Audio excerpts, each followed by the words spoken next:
দীপ্ত সংবাদে আপনাদের সাথে আছি আমি ইয়াসমিন সুমনা। শুরুতে বিআরবি কেবলস নিবেদিত সংবাদ শিরোনাম। 23তম রাষ্ট্রপতি হিসেবে সন্ধ্যায় শপথ নেবেন মির্জা ফখরুল, পাঠ করাবেন ভারপ্রাপ্ত স্পিকার, প্রস্তুতি সম্পন্ন। ইমরান খানকে নিয়ে খেলছে পাকিস্তান সরকার, হাসপাতাল থেকে ফের কারাগারে প্রেরণ, অনিশ্চিত ভবিষ্যৎ। সিরিজের দ্বিতীয় শেষ টেস্টে কাল অস্ট্রেলিয়ার বিপক্ষে মাঠে নামবে বাংলাদেশ, লক্ষ্য নতুন অধ্যায়ের সূচনা।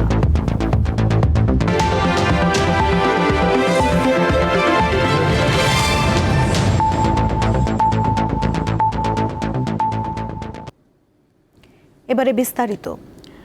বাংলাদেশের 23তম রাষ্ট্রপতি হিসেবে আজ শপথ গ্রহণ করবেন মির্জা ফখরুল ইসলাম আলমগীর। সন্ধ্যায় 7:30টায় বঙ্গভবনের দরবার হলে শপথ গ্রহণের আনুষ্ঠানিকতার আয়োজন করা হয়েছে।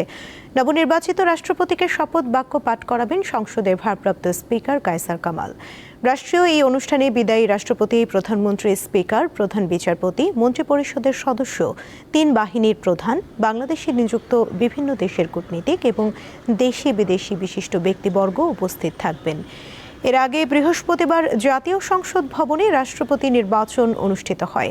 সংসদ সদস্যদের প্রত্যক্ষ ভোটে বিএনপি মনোনীত প্রার্থী মির্জা ফখরুল ইসলাম আলমগীর 255 ভোট পেয়ে বিপুল ব্যবধানে জয়লাভ করেন। তার প্রতিদ্বন্দ্বী 11 দলীয় ঐক্যের প্রার্থী অলি আহমদ পান 88 ভোট।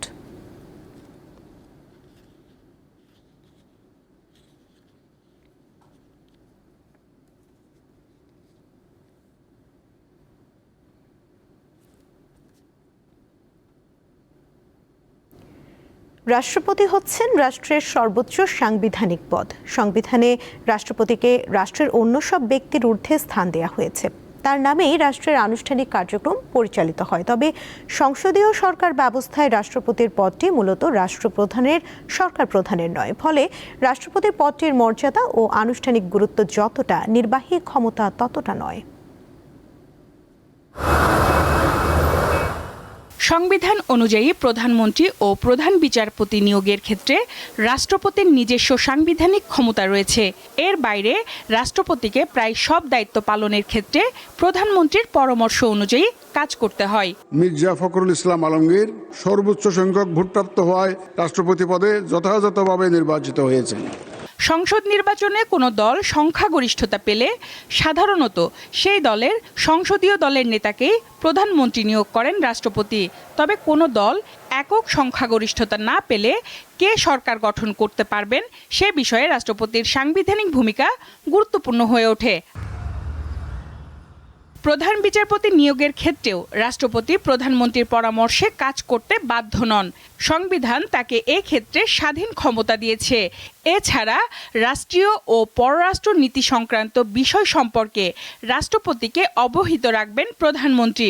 কোনো বিষয়ে মন্ত্রিসভার বিবেচনার জন্য পেশ করতে রাষ্ট্রপতি অনুরোধ জানালে প্রধানমন্ত্রী তা মন্ত্রিসভায় উপস্থাপন করবেন। তবে এখানে একটি গুরুত্বপূর্ণ সাংবিধানিক সুরক্ষা রয়েছে।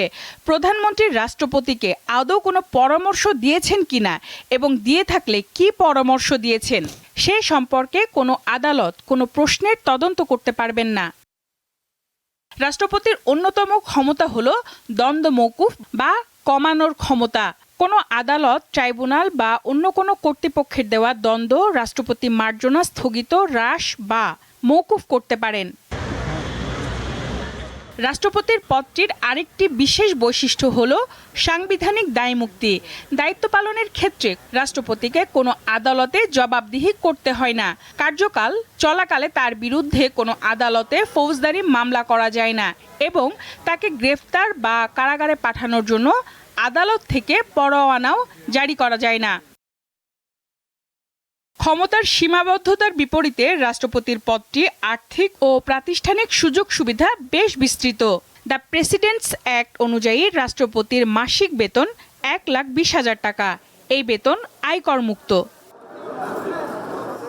রাষ্ট্রপতির আপ্যায়ন বা এন্টারটেনমেন্টের জন্য বার্ষিক ভাতা রয়েছে। এই ব্যয়ের নিরীক্ষা করা হয় না। রাষ্ট্রপতির জন্য সরকারি বাসভবন বঙ্গভবন নির্ধারিত। এর সাজসজ্জা, রক্ষণাবেক্ষণ সহ প্রয়োজনীয় ব্যয় রাষ্ট্রীয় কোষাগার থেকে বহন করা হয়।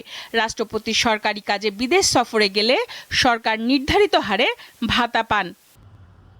এছাড়া রাষ্ট্রপতি ও তার পরিবারের সদস্যরা দেশের যে কোনো হাসপাতালে বিনা খরচে চিকিৎসার সুবিধা পাবেন। চিকিৎসকদের পরামর্শে দেশের বাইরে চিকিৎসার প্রয়োজন হলে সেই ব্যয়ও সরকার বহন করে। রাষ্ট্রপতির বিমান ভ্রমণের জন্য বিমান সুবিধাও রয়েছে। বর্তমানে এর সুবিধার পরিমাণ বছরে ২৭ লাখ টাকা। রাষ্ট্রপতির মেয়াদ ৫ বছর, তবে মেয়াদ শেষ হওয়ার পরও উত্তরাধিকারী দায়িত্ব গ্রহণ না করা পর্যন্ত তিনি পদে বহাল থাকেন। একই ব্যক্তি সর্বোচ্চ ২ মেয়াদের রাষ্ট্রপতি থাকতে পারেন। সঞ্জিদা প্লাবনী, দীপ্ত সংবাদ, ঢাকা। ড্রাইভিং লাইসেন্স প্রক্রিয়া ডিজিটাল করা হলেও কমছে না মানুষের ভোগান্তি। আগের মতোই আছে দালাল চক্রের দৌরাত্ম্য। লাইসেন্স প্রত্যাশীদের অভিযোগ, টাকা না দিলে পরীক্ষায় ফেল করিয়ে দেওয়া হয়, তখন যেতে হয় দালালের কাছে। বরাবরের মতো বিআরটিএর কর্তৃপক্ষের দায়সারা উত্তর, অভিযোগের প্রমাণ পেলে কাউকে ছাড় দেওয়া হবে না। রাজধানীর মিরপুরে বিআরটিএর সার্কেল অফিস, যেখানে গাড়ি ও মানুষের ভিড় থাকে সারাদিন। ড্রাইভিং লাইসেন্স সহ নানা ধরনের সেবা নিতে আসেন সেবা প্রার্থীরা, এসেই পড়েন ভোগান্তিতে। কোনো উপায় না দেখে এক প্রকার বাধ্য হয়েই দালালের সহযোগিতা নিতে হচ্ছে সেবা প্রার্থীদের। বিআরটিএ বর্তমানে ড্রাইভিং লাইসেন্স প্রক্রিয়া সম্পূর্ণ ডিজিটাল করলেও মাঠ পর্যায়ে এখনও দালালের প্রভাব রয়ে গেছে। অনলাইন আবেদনের পর কাগজ হাতে পেলেও পরীক্ষা দিতে গিয়ে পড়তে হয় বিড়ম্বনায়। অভিযোগ আছে, টাকা খরচ না করলে উত্তীর্ণ হওয়া কঠিন হয়ে পড়ে। আগে লাইসেন্স করতে ১০-১২ হাজার টাকা লাগতো, রেনিউ করতে ১০-১২ হাজার টাকা লাগে। আপনি ইন্টারভিউ দিতে গেলে দালাল ওই ইন্টারভিউতে পাস করলে এরপরে কই আপনি পাস হয় নাই, আপনি ৪,০০০ টাকা ঢুকাই দেন, পাস। নিজে আমি ড্রাইভিং লাইসেন্সের জন্য আবেদন করছি, নিজেই করছি সব কিছু। শুধু একমাত্র পরীক্ষার টাইমে আমি ৫০০-৭০০ টাকা দিতে হয়েছে, নাহলে পরীক্ষাতে ফেল করা দেয়। টাকা না দিলে তো আমার ডেট দিচ্ছে না, কারণ ডেটটা আমার পিছিয়ে দিচ্ছে, যার কারণে এমন করে আমি টাকা দিতে বাধ্য। বিআরটিএ কর্তৃপক্ষ বলছে, ড্রাইভিং লাইসেন্স প্রত্যাশীদের ভোগান্তি কমানোর উদ্যোগ নেওয়া হয়েছে। এখন ঘরেই পৌঁছে যাবে কাঙ্ক্ষিত লাইসেন্স। বিএসপি পোর্টালে আমাদের সার্ভিস পোর্টাল আছে, সেখানে ঢুকে যা ইনফরমেশনগুলো আছে সেখানে পুট আপ করে ওখানে টাকা দেবেন। আপনি বাসায় বসে কিন্তু কাজটা করছেন। বিআরটির অফিসে যাবেন, সেখানে যায় প্রথমে বায়োমেট্রিকটা দিবেন, তার পরবর্তীতে আপনি পরীক্ষায় অংশগ্রহণ। পরীক্ষাটা আমাদের এখানে সেন্ট্রালি মনিটরিং করা হচ্ছে। উদ্দেশ্যমূলকভাবে পরীক্ষায় ফেল করিয়ে দেওয়ার অভিযোগ পেলে ভিডিও ফুটেজ দেখে ব্যবস্থা নেওয়ার কথা জানান এই কর্মকর্তা। আপনার কাছে মনে হলো যে আপনাকে ফেল করে দিয়েছে, ইচ্ছা করে আমরা কিন্তু সেই ডেটে সেই ক্যান্ডিডেটের পরীক্ষাটা আমরা দেখতে পারি, রিভিউ করে, যে আসলে কি আপনাকে ফেল করিয়ে দিয়েছে কিনা। এখানে কিন্তু সিস্টেম অনেক ডেভেলপ হয়ে গেছে। সো আপনাকে এরকম বলার সুযোগ নেই যে আমাকে ফিল করে দিলে আপনি চ্যালেঞ্জ করেন আমাদের কাছে, আমি আপনাকে টোটাল আপনার খাতা দেখা থেকে আপনি পরীক্ষা দিলেন, গাড়িটা সঠিকভাবে পাস করলেন কিনা সব রেকর্ড থাকছে। বিআরটিএ অফিস দালাল মুক্ত রাখতে অভিযান পরিচালনার পাশাপাশি মাইকিং করা হয় বলে জানিয়েছে কর্তৃপক্ষ। দিলশা দানি, দীপ্ত সংবাদ, ঢাকা। নারায়ণগঞ্জের ফতুল্লায় একটি ইজি বাইক গ্যারেজে অগ্নিকাণ্ডের ঘটনা ঘটেছে। পরে আগুন পাশের কয়েকটি ঝুটের গোডাউনে ছড়িয়ে পড়ে। ভোর ৬টার দিকে এম আসাইদের কবরস্থান সংলগ্ন এলাকায় এ ঘটনা ঘটে। খবর পেয়ে ফায়ার সার্ভিসের ৪টি ইউনিট ঘটনাস্থলে পৌঁছে ১ ঘন্টার চেষ্টায় আগুন নিয়ন্ত্রণে আনে। অগ্নিকাণ্ডে ঝুটের ৩টি গোডাউন, একটি ইজি বাইক গ্যারেজ ও ৫টি দোকান পুড়ে যায়। প্রাথমিকভাবে ধারণা করা হচ্ছে বৈদ্যুতিক শর্ট সার্কিট থেকে আগুনের সূত্রপাত হতে পারে।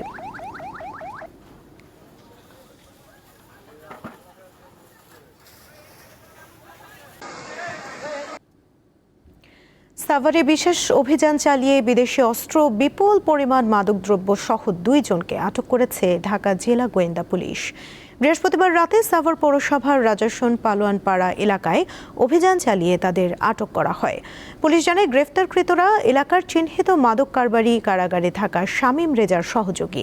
তাদের কাছ থেকে একটি বিদেশি পিস্তল, ৬ রাউন্ড গুলি, একটি ম্যাগাজিন, একটি ধারালো বিদেশি ছুরি, একটি কার্তুজ, ৩০০ গ্রাম হেরোইন, ২০০ গ্রাম গাঁজা ও মাদক কারবার নিয়ন্ত্রণে ২টি সিসিটিভি ক্যামেরা জব্দ করা হয়।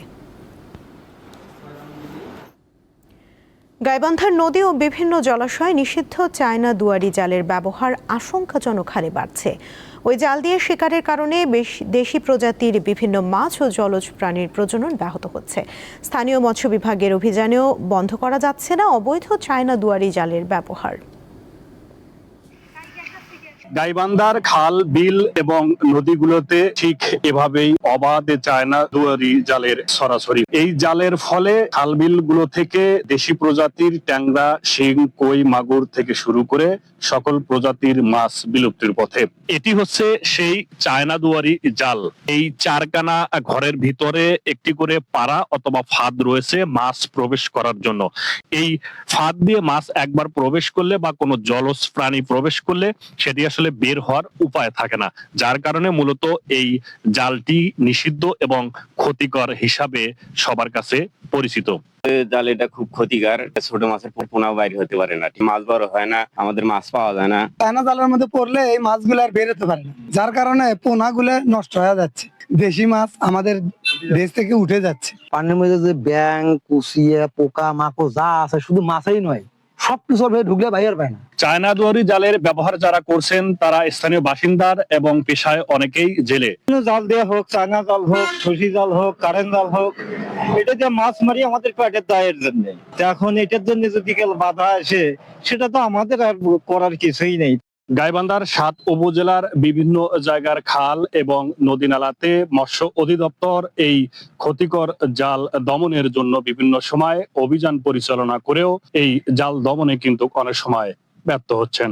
চায়না দুয়ারি জালটা এটা বাংলাদেশে স্প্রেড হয়ে গেছে, তো এটা সরকার প্রজ্ঞাপন করে নিষেধ করেছে এবং এই নিষিদ্ধ জালটা মানুষ ইউজ করতেছে কারণ এটাতে মাছ ধরা খুব সহজ। নিয়মিত অভিযান অব্যাহত রেখেছে, মোবাইল কোর্ট চলমান আছে। দ্রুত সময়ের মধ্যে বন্ধ করা না হলে আগামীর দিনগুলোতে জলজ জীব বৈচিত্র্যে ব্যাপক হুমকির সম্মুখীন হবে। তাই দ্রুত সময়ের মধ্যে এই জালের ব্যবহার বন্ধের ব্যাপারে কার্যকারী পদক্ষেপ নেওয়ার দাবি জানিয়েছেন সচেতন নাগরিক সমাজ। আতর রহমান রানা, দীপ্ত সংবাদ, গাইবান্ধা। আমের মৌসুম প্রায় শেষ, তবুও রাজশাহীর হাটগুলোতে এখনো চলছে আম বেচাকেনা। বাজারে মিলছে আশিনা, গৌরমতি ও কাটিমন সহ বিভিন্ন জাতের আম, কিন্তু সরবরাহ কমে আসায় দাম বেড়েছে। আমের মৌসুম শেষ হলেও রাজশাহীর বানেশ্বর বাজারে চলছে আমের কেনাবেচা। দূর দূরান্ত থেকে আম বিক্রয় করতে আসছেন ক্রেতারা। বর্তমান বাজারে সবচেয়ে বেশি দেখা যাচ্ছে গৌরমতি আম, এর পাশাপাশি রয়েছে কাটিমন সহ আশিনা ও অন্যান্য জাতের আম।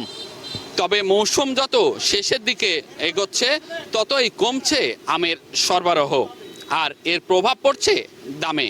এখন আমরা বিক্রি করছি মূলত যে গৌরমতি আমটা আছে, গৌরমতি ৬,৫০০ থেকে ৬,৭০০ টাকা। আইসনি আছে, গৌরমতি আছে, কাটিমন আছে, তবে কাটিমন বিক্রি হচ্ছে আপনার ৫,৫০০ টাকা মন। আমের দাম অনেক বৃদ্ধি হওয়ার কারণে ক্রেতা খুবই কম। আম কিনলাম ৮০ কেজি, এখন তো ডাল সিজন, আমের দামটা একটু বেশি। দেখলাম, খালাম, ভালো লাগলো, আমটা ভালো, ওই জন্য আমি নিলাম ১০ কেজি। তবে অন্যান্য জাতের আম কমে আসায় দাম তুলনামূলক সবগুলো একটু বেশি। এ বিষয়ে জানবো এখানকার আড়তদারের কাছ থেকে। গৌরমতি আমের দামটা আপনার ৬ থেকে ৬,৫০০ টাকা মন, আর কাটিমন আপনার হচ্ছে প্যাকেটটা যাচ্ছে ৬ থেকে ৬,৫০০, আর খোলাটা ওটা হচ্ছে ৫ থেকে ৫,৫০০ টাকা মন যাচ্ছে। কৃষকরা এই দুটো আম উৎপাদন করে খুবই খুশি হয়েছে, লাভবান হয়েছে, এবং তারা বলছে যে এই দুটো আম তারা ভবিষ্যতে আরও করবে এবং আমের মৌসুমটা যাতে আরও দীর্ঘায়িত করা যায় সেই ব্যাপারে তারা কাজ করবে। শেষ ভাগের এই সময়ে বাজারে যতই আমের সরবরাহ কমছে ততই বাড়ছে আমের দাম। ইউসুফ আদনান, দীপ্ত সংবাদ, রাজশাহী। আন্তর্জাতিক প্রসঙ্গ। পাকিস্তানের সাবেক প্রধানমন্ত্রী ইমরান খানকে হাসপাতালে স্বাস্থ্য পরীক্ষার পর ফের আদিয়ালা কারাগারে ফেরত পাঠানো হয়েছে। এর আগে সুপ্রিম কোর্টের নির্দেশে শুক্রবার গভীর রাতে কড়া নিরাপত্তার মধ্য দিয়ে কারাগার থেকে তাকে শিফা ইন্টারন্যাশনাল হাসপাতালে নেওয়া হয়। সেখানে ৬ সদস্যের বিশেষজ্ঞ চিকিৎসক দল ইমরান খানের স্বাস্থ্য পরীক্ষা করেন।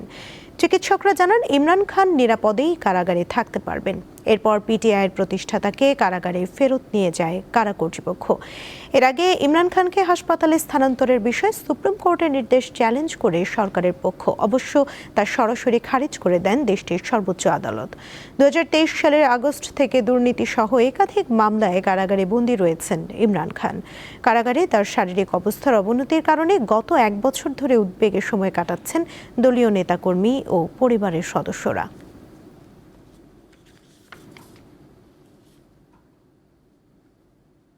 ফিলিস্তিনের অধিকৃত পশ্চিম তীরে দখলদারিত্ব বাড়াতে প্রায় ১,২০০ বসতবাড়ি নির্মাণের জন্য দরপত্র আহ্বান করায় ইসরায়েলের বিরুদ্ধে নিন্দা জানিয়েছে ৭ দেশ। এক যৌথ বিবৃতিতে এই নিন্দা জানায় যুক্তরাজ্য, France, Germany, Italy, Netherlands, Norway ও কানাডা। এতে বলা হয়, অধিকৃত পশ্চিম তীরে কৌশলগতভাবে গুরুত্বপূর্ণ E1 এলাকায় ইসরায়েলের বসতি স্থাপনের সিদ্ধান্ত অগ্রহণযোগ্য ও বেআইনি। এর ফলে বহুল আলোচিত দ্বিরাষ্ট্র বাস্তবায়নের সম্ভাবনাও মারাত্মকভাবে বাধাগ্রস্ত হবে। এই অবস্থায় এই প্রকল্প বাস্তবায়নের পথ থেকে অবিলম্বে সরে আসতে ইসরায়েলের প্রতি আহ্বান জানিয়েছে দেশগুলো।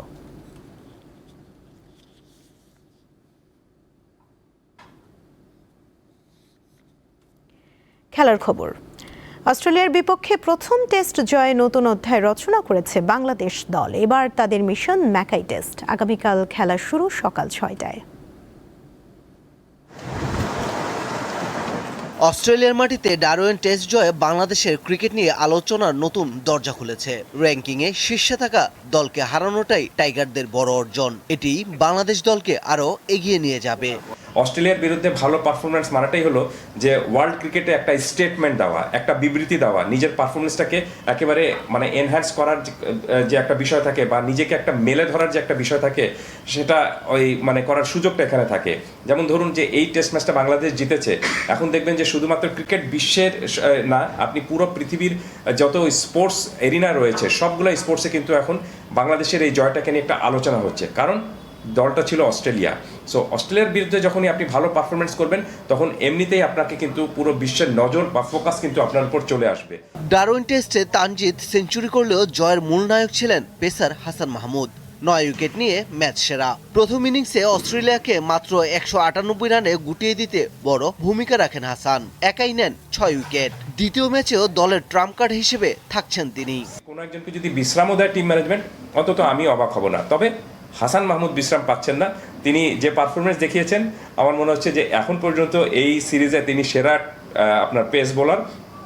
এই এত সুন্দর পারফরমেন্সের পর নিশ্চয়ই তাকে পরের ম্যাচেও তিনি বাংলাদেশ দলের অন্তত পেস বোলিংয়ে একটা ট্রাম্প কার্ড হতে যাচ্ছেন, কোনো সন্দেহ নেই। এবং আপনি দেখবেন যে ডারউইন টেস্টে যেটা অস্ট্রেলিয়া যেটাতে অস্ট্রেলিয়ার ব্যাটসম্যানরা সবচেয়ে বেশি আতঙ্কে ছিল যতবার আপনার হাসান মাহমুদ বোলিংয়ে এসেছেন।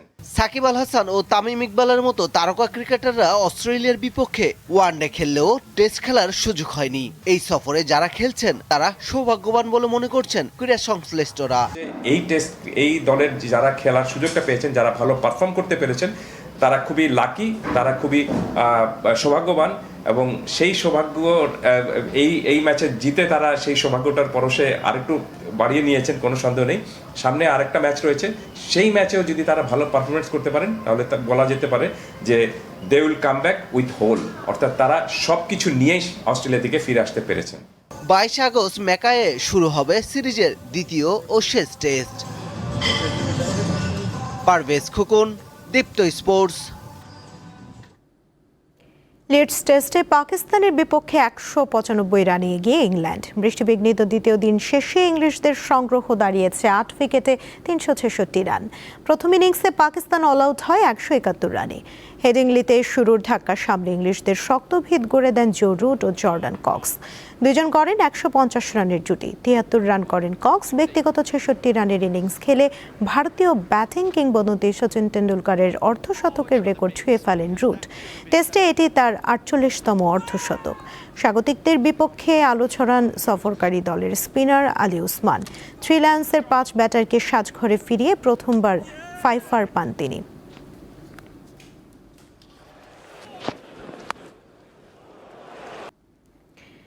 ব্রাজিলে হতে যাওয়া 2027 নারী বিশ্বকাপের পূর্ণাঙ্গ সূচি প্রকাশ করেছে ফিফা। স্থানীয় সময় বৃহস্পতিবার সুইজারল্যান্ডের জুরিখে আয়োজিত অনুষ্ঠানে টুর্নামেন্টের সূচি ও ভেন্যুগুলোর বিস্তারিত তথ্য জানানো হয়। আগামী 24শে জুন ঐতিহাসিক মারাকানা স্টেডিয়ামে উদ্বোধনী ম্যাচে মাঠে নামবে স্বাগতিক ব্রাজিল। একই ভেন্যুতে 25শে জুলাই অনুষ্ঠিত হবে ফাইনাল। একটি সেমিফাইনালও হবে মারাকানায়। স্বাগতিক হওয়ায় ব্রাজিলকে এ গ্রুপের শীর্ষ দল হিসেবে রাখা হয়েছে। 2027 নারী বিশ্বকাপের ম্যাচ হবে ব্রাজিলের 8টি শহরের 8টি স্টেডিয়ামে। এর মধ্যে সবচেয়ে বেশি 10টি আয়োজন করবে সাও পাওলোর নিউ কিমিকা অ্যারেনা। এই ভেন্যুতেই অনুষ্ঠিত হবে দ্বিতীয় সেমিফাইনাল ও তৃতীয় স্থান নির্ধারণী ম্যাচ।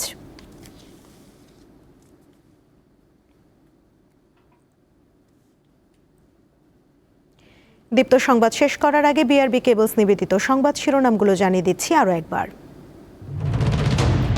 23তম রাষ্ট্রপতি হিসেবে সন্ধ্যায় শপথ নেবেন মির্জা ফখরুল, পাঠ করাবেন ভারপ্রাপ্ত স্পিকার, প্রস্তুতি সম্পন্ন। ইমরান খানকে নিয়ে খেলছে পাকিস্তান সরকার, হাসপাতাল থেকে ফের কারাগারে প্রেরণ, অনিশ্চিত ভবিষ্যৎ। সিরিজের দ্বিতীয় শেষ টেস্টে কাল অস্ট্রেলিয়ার বিপক্ষে মাঠে নামবে বাংলাদেশ, লক্ষ্য নতুন অধ্যায়ের সূচনা।